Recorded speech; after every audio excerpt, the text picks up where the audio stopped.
Hər kəsə salamlar. Səsim gəlirmi?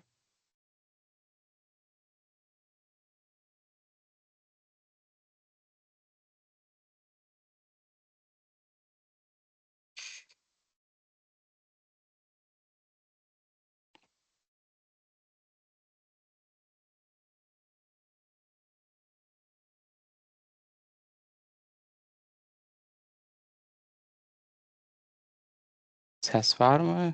Hər kəsi bir daha salamlayıram.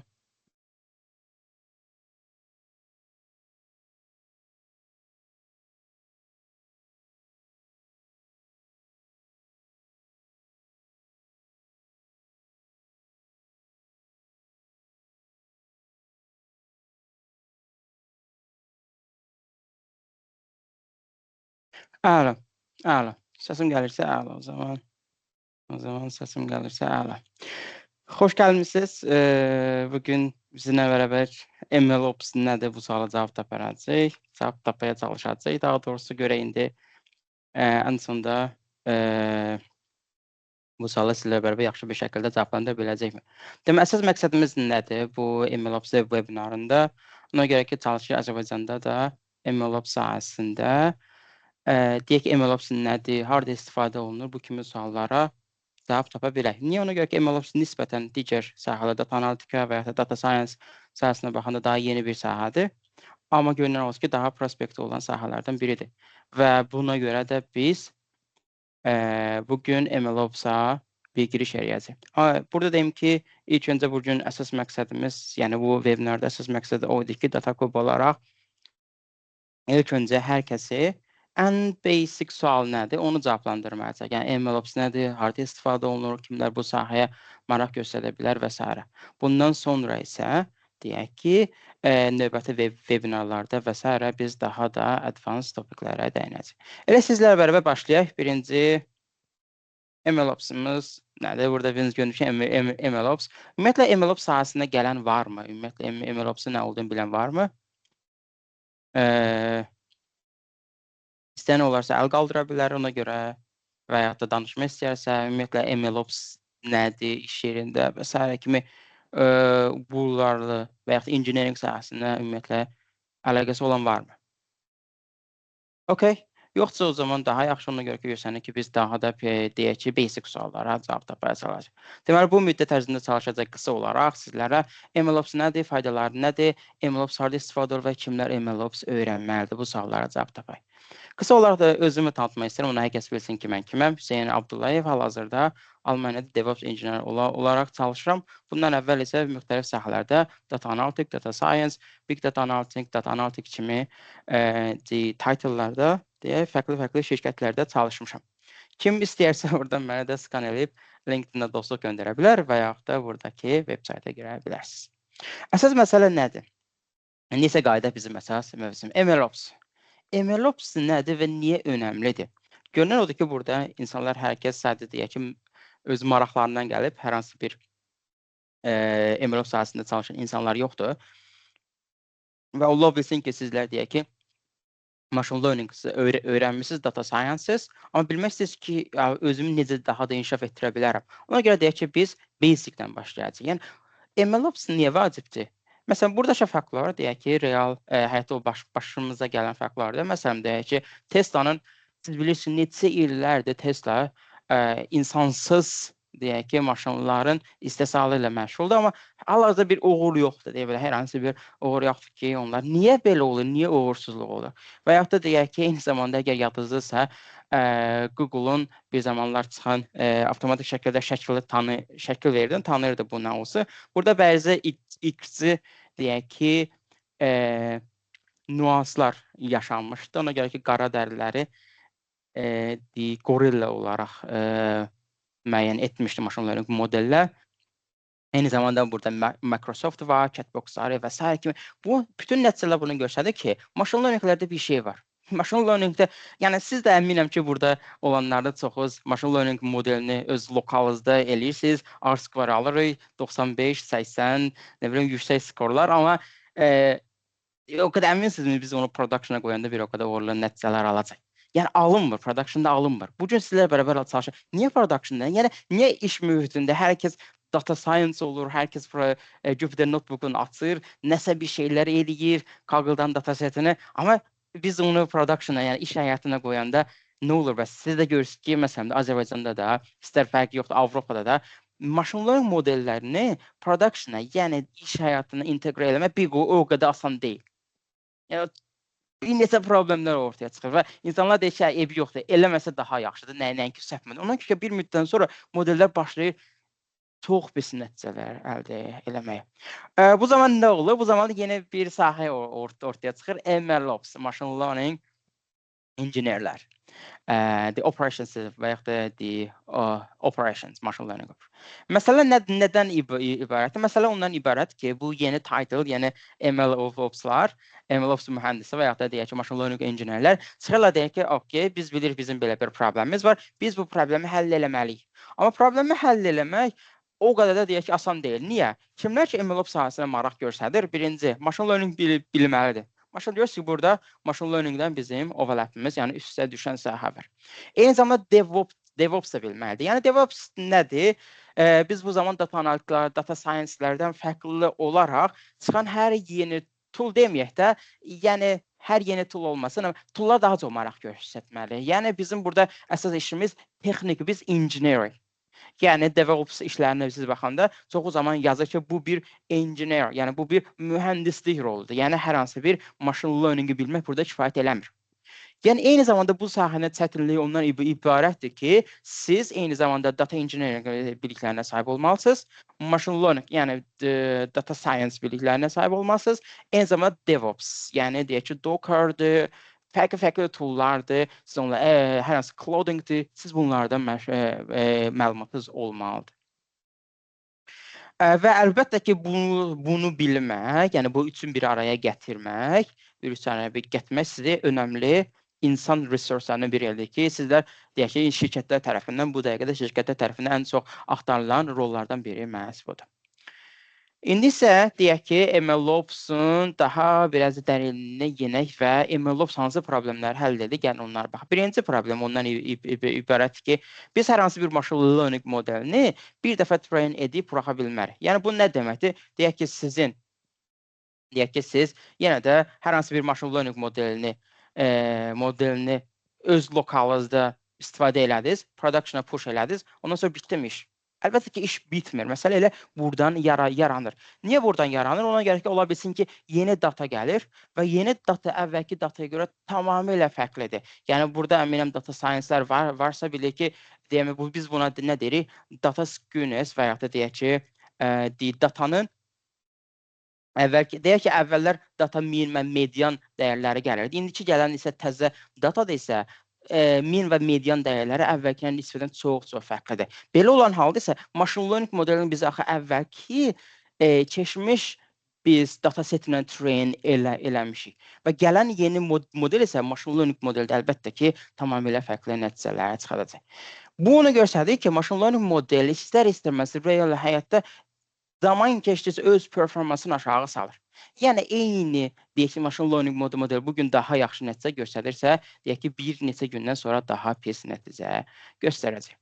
İkinci məsələ yenə də data drift. Data drift nədir? Biraz bundan əvvəl dediyim kimi datanın zaman içərisində öz istiqamətini dəyişməsidir. Yəni data deyək ki, bugün bizim hər hansı bir məlumat alırıq, insan davranışları dəyişir, insanın və beləliklə bizim əldə etdiyimiz datada əvvəlkinə nisbətən fərqli nəticələr göstərir. Və ən əsas ondan ibarət ki, datalarda bias var. Nədir bu bias? Əgər hər kəsin burada olanlar varsa, bir dənə Amazonda olmalıdır desə, machine learning modeli qruplar ki, insanları ora apply edən, yəni işlərə müraciət edən insanları HR-ların çox da deyək ki, vaxtını almadan necə bir səmərəli şəkildə ilk mərhələlərdən onları ələyək. Machine learning modeli gün içərisində hansı səhvlərdən dolayı gün içərisində bütün qadınları oradan ələyib. Niyə? Ona görə ki, orada apply edən qadınların sayı azıymış deyə, kişilər çoxulmuş deyə və belə halda çoxu kişi işə qəbul olurmuş deyə machine learning elə başa düşüb ki, yəni deməli qadınlar bu rola görə uyğun deyil və bir müddətdən sonra yəni discrimination eləməyə başlayır bütün qadınları orada. Yəni bu onu göstərir ki, deməli machine learning modeldə bir dəfə train edib getmə, hər zaman biz onu kontrol altında saxlamalıyıq. Okay, və yəni machine learning modeli hər hansı bir səhvə demək pul ikisinə səbəb olur. Bu qaçılmazdır. Eyni zamanda machine learning əgər siz eşitmisinizsə, məsələn Google eləyə bilərsiniz bu dəqiqə. Niyə məsələn yazsaz ki Google-a niyə machine learning modeli və data science proyektinin %80% fail olur? Bu həqiqətən də real bir statistikadır və dəfələrlə artıb machine learning modellərinin və yaxud da deyək ki, data science-lərin qurduğu modellər %80% fail olur.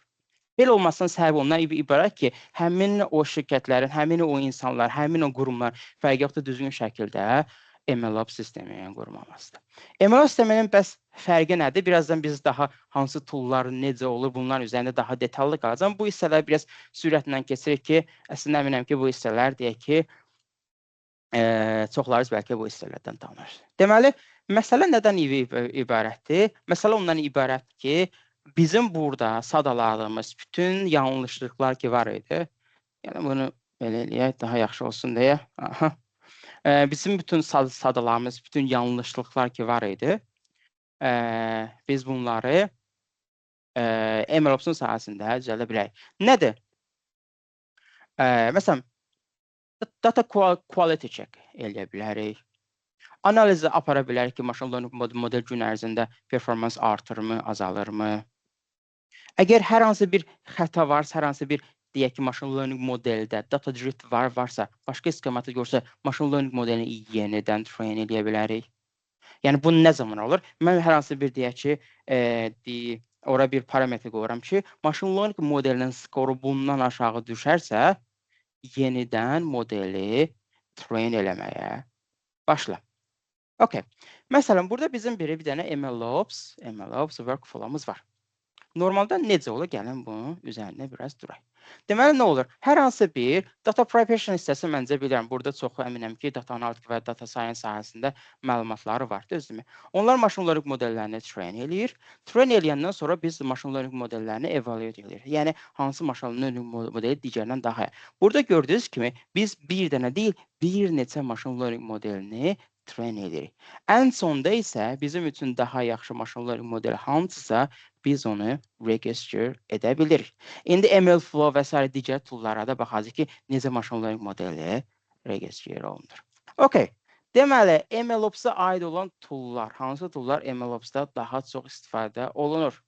Bunlar və yaxud da siz MLOps səhəsinə girmək istəyirsinizsə, siz hansı toolları öyrənməlisiniz? Birinci, GitHub, version control. Bu nədir version control? Mənim kodum.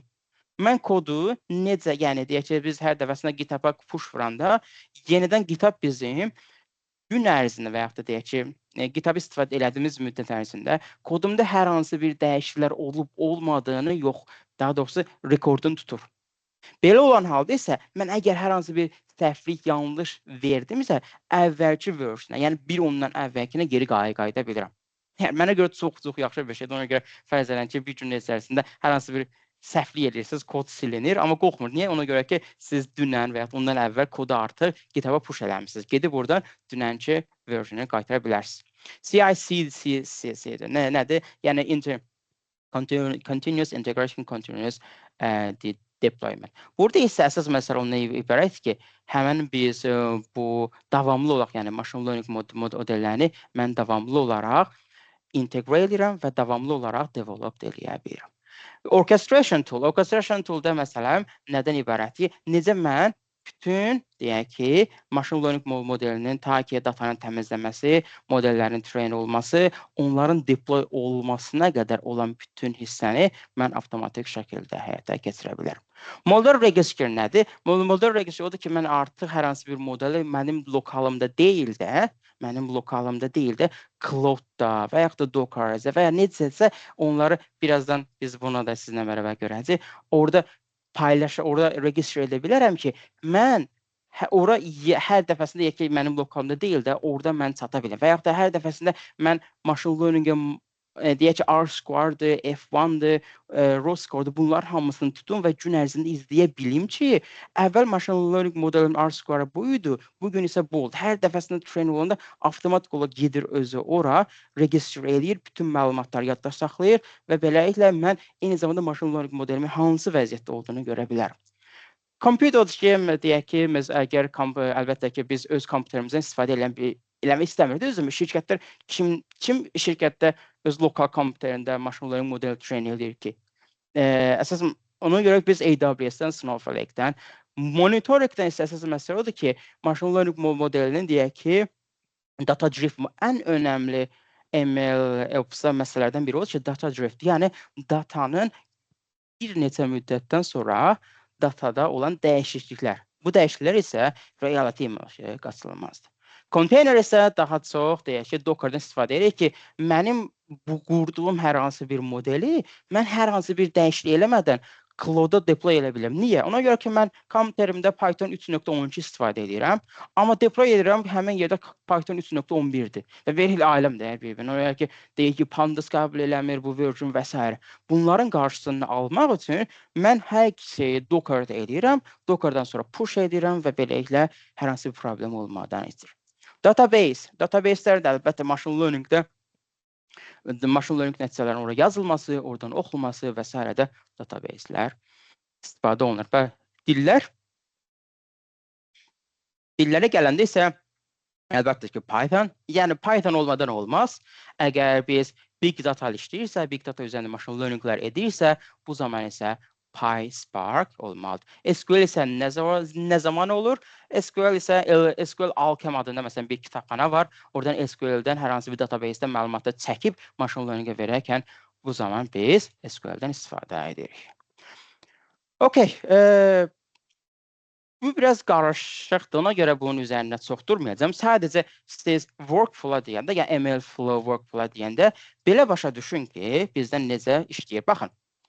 Datanı API-dən çəkirik, özümü CSV formada və yaxud da nəsə başqa formada ola bilər. Data version, hər dəfəsində data mənə gələndə, dataya aid metadatalar tutmalıyam. Mindir, mediandır və s. Bu zaman isə data version-dən istifadə edirəm ki, mən bilim ki, mənim bugün minim nə idi, sabah nə idi, birisi gün və s. nə olacaq. Ondan sonra machine learning modelinə train edirəm, düzdürmü? Machine learning modelini train edəndən sonra machine learning modelə aid olan bütün məlumatları machine learning modelinin özündə push edirəm MLflow. MLflow nədir? Bir tooldur. Biz birazdan görəcəyik, istifadə edəcəyik. Orada isə mən machine learning modellərimi register, yəni lokalda deyil də bir dəfə, yəni hər şey qalır orada. Mən orada eksperiment apara bilərəm, machine learning modelləri müqayisə edə bilərəm və ya hər hansı bir F1 skoruna önəm verə bilərəm ki, bu skor mənim üçün önəmlidir. Və ya eyni zamanda limit qoya bilərəm, machine learning modelinin train olması 2 saatdan artıq olursa, o zaman onu cancel elə, məsələn, onu istifadə eləmək kimisindən. Okay, o zaman isə eyni zamanda machine learning modelinə deyək ki, model monitoring. Model monitoringdə nədir? Mən hər hansı bir machine learning modelimi train eləyən zaman bəzi parametrlər var ki, mənim üçün önəmlidir. Mən onları da evidently bu da Python package-dir. Onların köməyi ilə vizuallaşdıra bilərəm. Ən çox harda istifadə olunur? Data drift-də məsələn ki, mən yenə də evidently köməyi ilə dataya aid bütün məlumatları register edirəm. Ondan sonra isə mən bir dənə model seçirəm. Ən yaxşı modelim hansıdırsa onu production-a push edirəm. Baxın, görürsünüz nə edirik? Yəni, bir neçə model üzərində işləyirik. Ən yaxşısı hansısa biz onu hər dəfəsində bu bir cycle yaranır. Yəni, bundan əvvəl bizim hansı problemi yaşamışdı? Bir dənə machine learning model push eləmişdik və o machine learning model gün içərisində işləməmişdi. Və gün içərisində bir aydan sonra. Burada isə cycle elə qurulub ki, davamlı şəkildə data gəlir, machine learning model train eləyir, bundan əvvəlki ilə özünü müqayisə eləyir, yaxşıdırmı, pisdirmi, log eləyir bütün məlumatları. Əgər yaxşıdırsa, machine learning model, yeni train olan machine learning model yaxşıdırsa, bu zaman o yeni model production-a keçir. Əvvəl pisdirsə, qayıdır öz yeni, əvvəlki vəziyyətdə. Beləliklə, mən deyək ki, həftədə bir dəfə, gündə bir dəfə bütün bu proses həyata keçirməklə öz production-da olan kodumu canlı saxlayıram. Əlbəttə, yenə deyirəm, buradakı olan toolların hamısını öyrənmək, onların necə işlədiyini bilmək, məsələn, Docker'dan port açmaq, Fast API ilə MLflow-nu Birazdan baxacaq necə əlaqələndirmək lazımdır. Necə əlaqələndirmək kimi bu biliklər sizə önəmli bir bu sahədə, machine learning sahəsində önəmli bir mütəxəssis eləyir. Və Fast API bunları docker eləmək lazımdır və ya da digərdə demək ki, mən hər hansı bir cloud-a push eləmək istəyirəmsə, bu zaman AWS-dən və ya da Azure-dan istifadə edə bilərəm. MLOps bunların hamısını biz öyrəndik. Görünür ki, əslində çox da sistem olaraq çox da asan bir şey deyil. Yeni ortaya çıxan bir anlayışdır və yeni ortaya çıxmasına baxmayaraq da ən çox məşhur olan anlayışlardan biridir. Yəni daha doğrusu məşhurluğunu qazanmaya başlayır. Biz burada görürük ki, 2020-2025-dən doğru nə qədər, yəni MLOps sözü deyək ki, Google-da axtarmağa başlayıb və ya da şirkətlər nə qədər MLOps işləri verməyə başlayıb. Əlbəttə, yenə deyirəm, yeni bir sahədir. Yeni bir AI-ın inkişaf olması, eyni zamanda LLM opsların ortaya çıxması, AI opsların ortaya çıxması, machine learning bunların, yəni ML opsların infrastrukturuna böyük bir təkan verdi. Niyə? Ən sondakı eyni infrastrukturdan istifadə olunur. Sadəcə çox zaman insanlar, yəni deyək ki, MLOps sahəsinə gəlmək istəyəndə belə bir sual verir ki, əmək haqqı nə qədər? Əlbəttə ki, buradakı əmək haqqı Azərbaycana aid deyil, buradakı əmək haqqı ümumi dünyaya əmək haqqı aiddir və yaxud da burada da yenə də demək istəmirəm ki, yəni MLOps-da daha çox əmək haqqı var, gəlin hamımız MLOps mütəxəssis olur, hər hansı bir elə bir fikrim yoxdur. Sadəcə çox zaman deyək ki, İnsanlar bu sualı da verir ki, əmək haqqı olaraq digərlərinə, məsələn, data science-dən daha azmı qazanıram, daha çoxmu qazanıram, yoxsa və yaxud da data analizdən daha azmı qazanıram, daha çoxmu qazanıram? Ortalamada götürsək, MLOps mütəxəssislər həm engineer, machine learning biliklərinə görə, həm DevOps biliklərinə görə, həm də deyək ki, data engineering bilikləri, 3 bilik özlərində birləşdiyinə görə digərlərinə nisbətən daha yüksək əmək haqqı alırlar. Bu qədər və ən sonda isə, indi isə gəlin keçək mini bir sizlərlə bərabər workshop eləyək. Bu workshop'a keçməzdən əvvəl mənim də ən çox istifadə elədiyim belə bir kitab var. Bunu sizinlə paylaşıram. Bu kitab nədir? Kimlər ki, tamamilə ödənişsiz şəkildə yəni pulsuz şəkildə MLOps öyrənmək istəyir, buradakı resurslardan istifadə edə bilərsiniz. Buradakı resurslar demək olar ki, ən yeni texnologiya özündə birləşdirir. Sağ olsunlar ki, bizim üçün belə bir şey yaradıblar ki, biz burada məsələn, hər bir şey var, düzdürmü? Bizim burada danışdığımız bütün toollar haqqında siz burada məlumatlar tapa bilərsiniz və ödənişli bir şəkildə bunlardan istifadə edə bilərsiniz ki, bunlar nədir? Okay, umud edirəm ki, bura qədər olanlar düzdür, teoriyada olsa, sadəcə bu bizim ilk seminarımız idi. İlk seminarımızın məqsədi ondan ibarət ki, hər kəsi eyni mərhələyə, yəni ən azından MLOps nədir sualına cavab verə bilsin ki, ən azından MLOps nədir və basic anlayışlar üzrədir. Elə isə davam eləyək daha biraz advanced topiklərlə. Yəni ilk suallardan biri o idi ki, mən necə ilk MLOps proyektimi qura bilərəm? İndi isə gəlib bunu sizlərlə bərabər, siz necə ilk MLOps proyektinizi qura bilərsiniz. Bura qədər hər hansı bir sual olan varmı ümumiyyətlə general olaraq?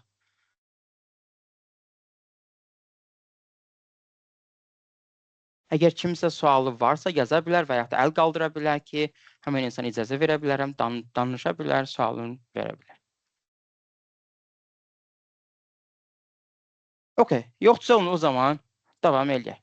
Deməli, gəlin indi isə görək biz necə machine learning modelini, yəni yenə deyirəm burada bu hər hansı bir Fast API kursu deyil, o deyil hər hansı bir Streamlit kursu deyil və ya həmsə ML Flow kursu deyil.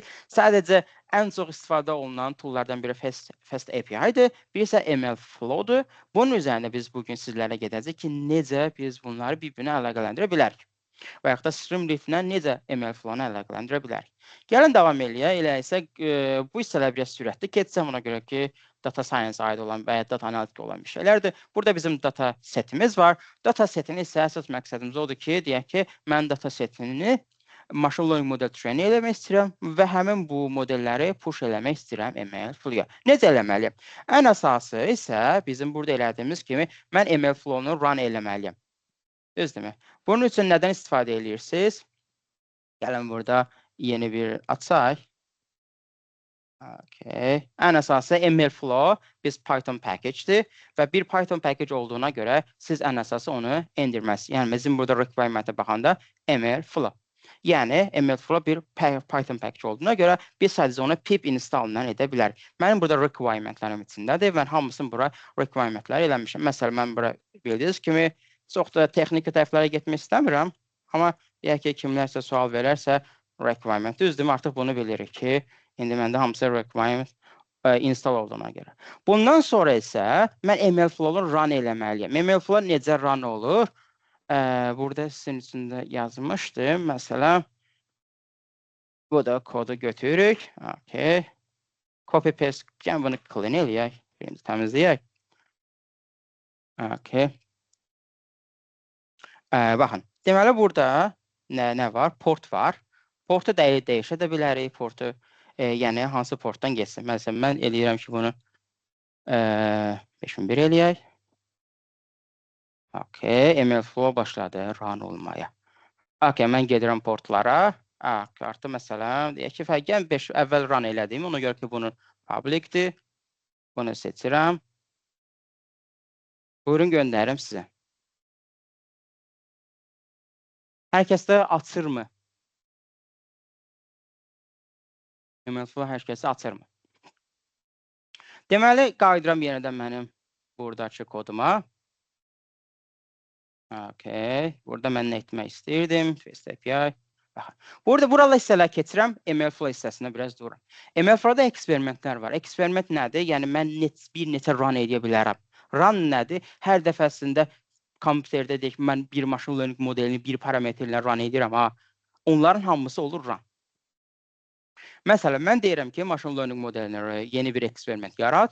Yeni bir eksperiment yaradandan sonra isə mənim burada baxın, linear regression qurmuşam. Həmin bu linear regressioni push eləyirəm MLflow-ya.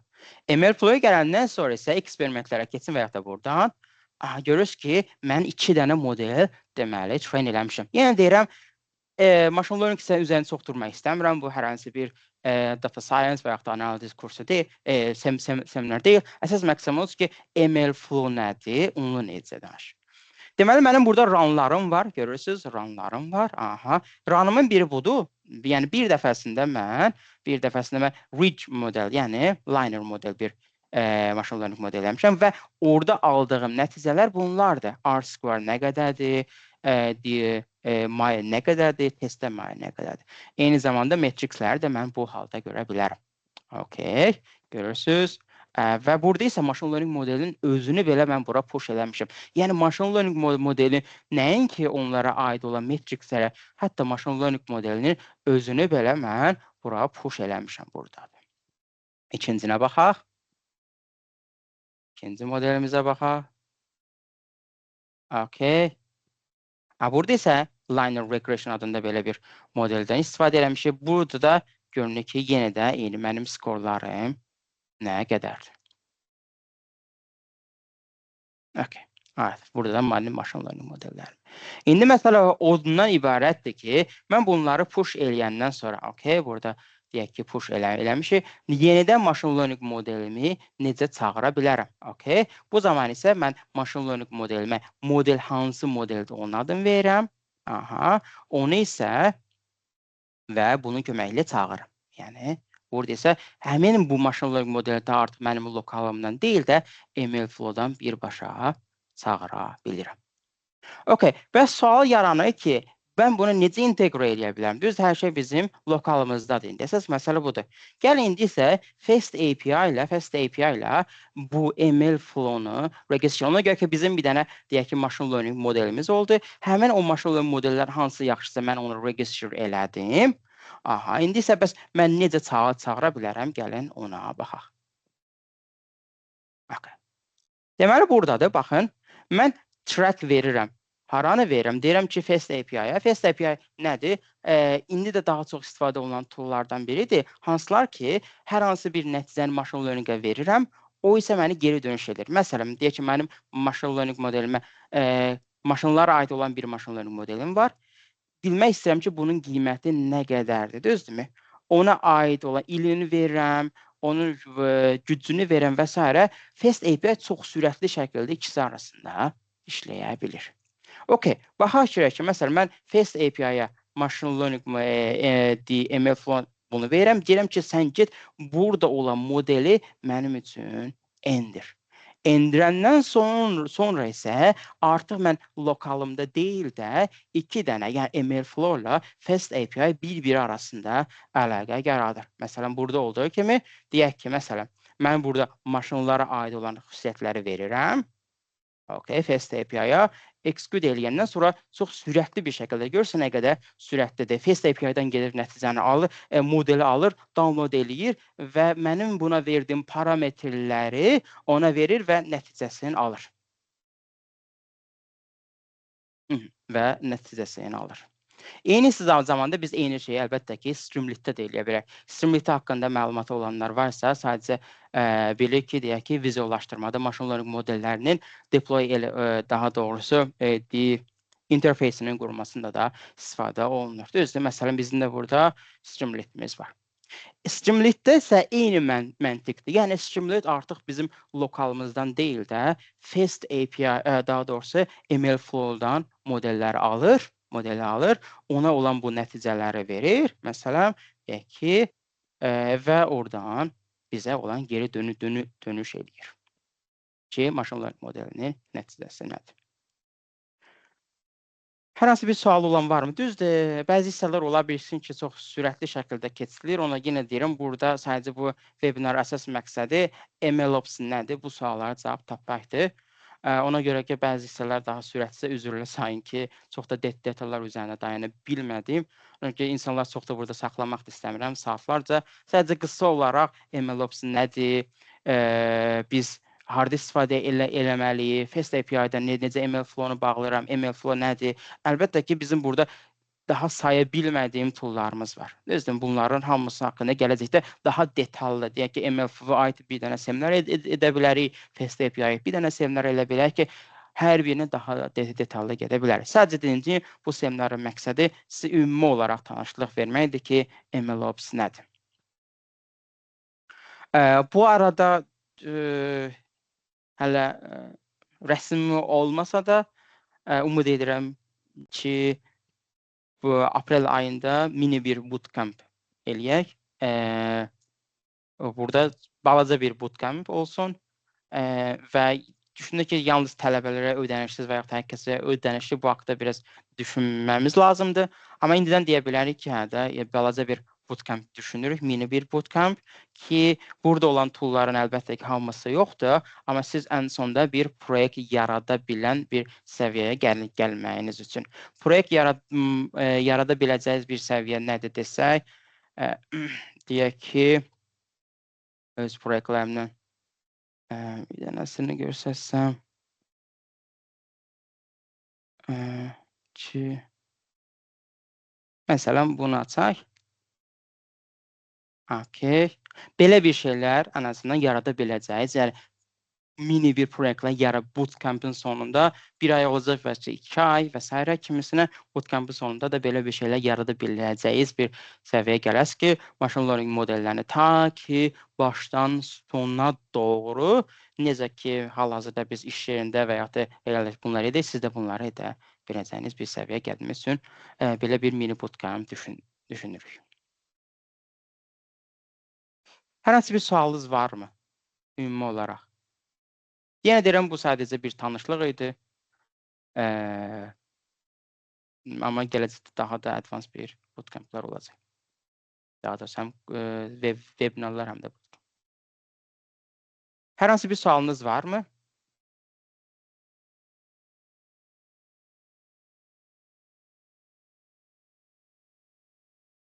O zaman hər kəsə təşəkkür edirəm qatıldığa görə, zamanınıza görə. Bu bizim üçün çox dəyərli idi Datakup adından ki, siz bizə bu qədər zaman ayırdınız, gəldiniz, dinlədiniz.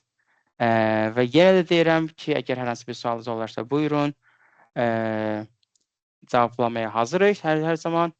Və növbəti webinarlarda isə sizinlə bərabər daha dərindən bir MLOps vebinara edəcəyik. Hər kəsə zamanına gəldiyinə görə təşəkkür edirəm. Bu vebinardan sonra da sualınız olarsa yenidən yazın. Suallarınızı cavablandırmaya hazıram. Oldu. Çox sağ olun.